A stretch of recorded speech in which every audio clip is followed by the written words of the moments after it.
Brazzaville, le Calcio, le match sans arbitre, mais il faut gagner.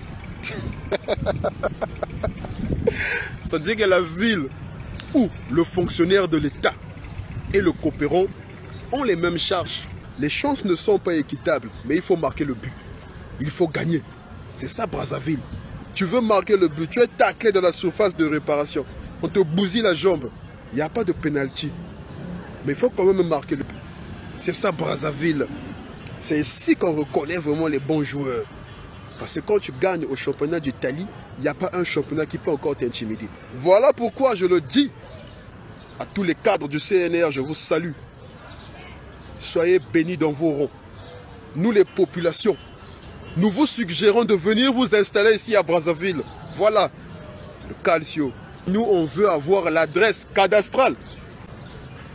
Je parle de l'adresse cadastrale du révérend. On veut savoir que, tiens, le révérend est logé là-bas, à telle adresse. De même aussi pour les bureaux du CNR.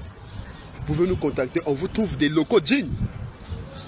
Vous installez, là on sait que bon, après qu'on soit passé chez le révérend pour le saluer chaque matinée, on passe aussi au bureau, on vous salue aussi. On sait que vous êtes là. De grâce, quittez le département du Poul. La politique digne et responsable, ce n'est pas rester logé dans les buissons, la forêt, non. Lorsqu'on se veut être digne et responsable, on veut briguer la magistrature suprême. C'est pas dans les buissons, c'est ici à Brazzaville. Voilà, aucun but ne peut se marquer depuis les gradins. Quittez le département du Poul, ce sont les gradins. Venez ici à Brazzaville, le terrain est ici. Brazzaville, le Calcio. La seule chose qu'il faut faire, c'est virer ce pouvoir, c'est tout. Et après le Congo va marcher. Vous mettez n'importe quel tordu au pouvoir, il va sauver ce pays. Il ne faut pas... une conférence nationale, non. Il faut qu'on les vire et qu'on fasse un dialogue entre nous sans eux. Parce qu'ils ne servent à rien.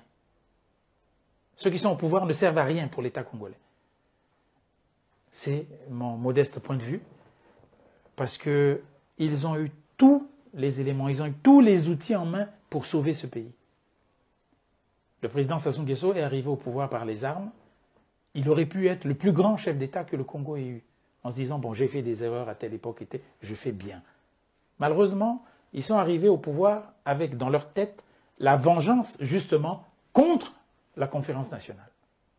Alors, quand on dirige un pays avec la haine, mais on ne peut pas avoir quelque chose de bon. On ne peut pas avoir quelque chose de bon. Le rêve brisé par ce Sassou Denis Mathurin.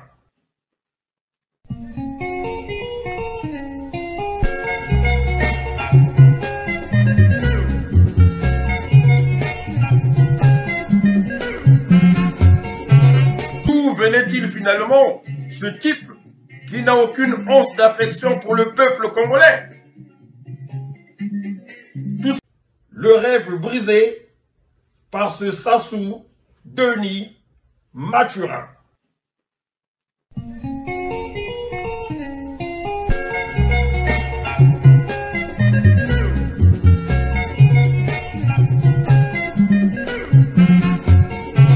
D'où venait-il finalement, ce type qui n'a aucune once d'affection pour le peuple congolais? Est-ce qu'il suffit de ne plus obéir pour être libre? C'est la question que se pose Étienne de la Boétie dans le discours sur la servitude volontaire. Si tu ne connais pas ce texte, il a été écrit par un jeune homme de 18 ans en 1548. Et pourtant, il est toujours d'actualité parce qu'il questionne les mécanismes de la soumission et la légitimité du pouvoir. Je t'explique l'idée principale en 2-3 minutes. Dès la première page, la Boétie expose son projet. Je voudrais seulement comprendre comment il se peut que tant d'hommes, tant de nations, supportent quelquefois un tyran seul qui n'a de puissance que celle qu'il lui donne. Là déjà, il y a deux choses. Les hommes se disent contraints d'obéir à l'autorité, mais ils pourraient numériquement la renverser. Donc ce n'est pas comme ça que fonctionne le pouvoir. Un tyran n'a de puissance que celle qu'on lui donne. Donc dès le départ, c'est une clarification importante. La domination n'est pas quelque chose que l'on subit passivement, sinon il suffirait de la contester. La domination, c'est quelque chose qu'on participe activement à produire. C'est la servitude volontaire. Le sujet participe à la domination qu'il subit. Reste à savoir pourquoi. Pourquoi est-ce que l'on préfère se soumettre plutôt que d'assumer notre liberté?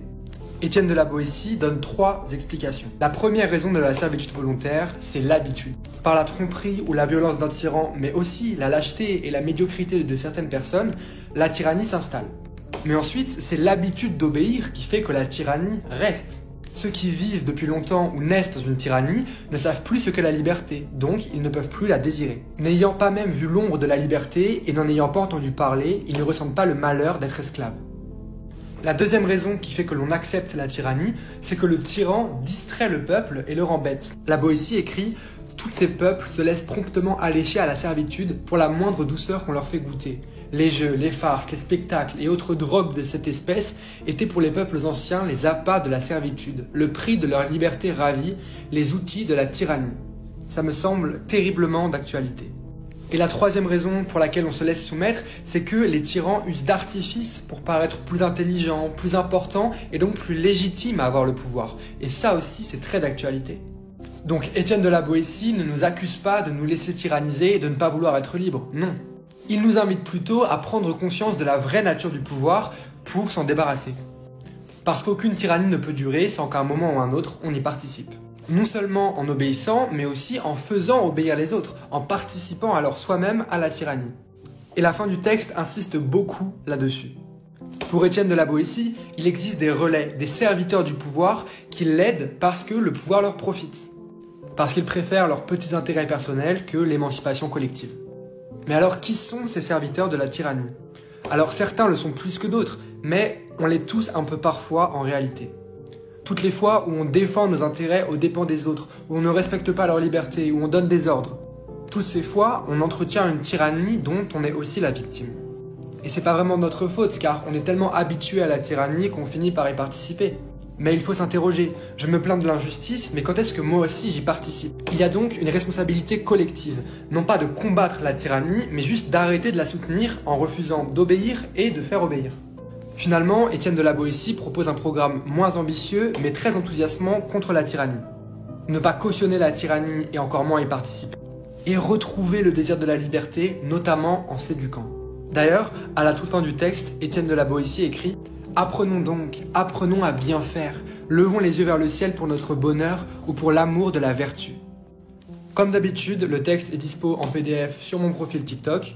Donc pensez à vous abonner et surtout à repartager la vidéo, c'est super important. Et puis dites-moi en commentaire, d'après vous,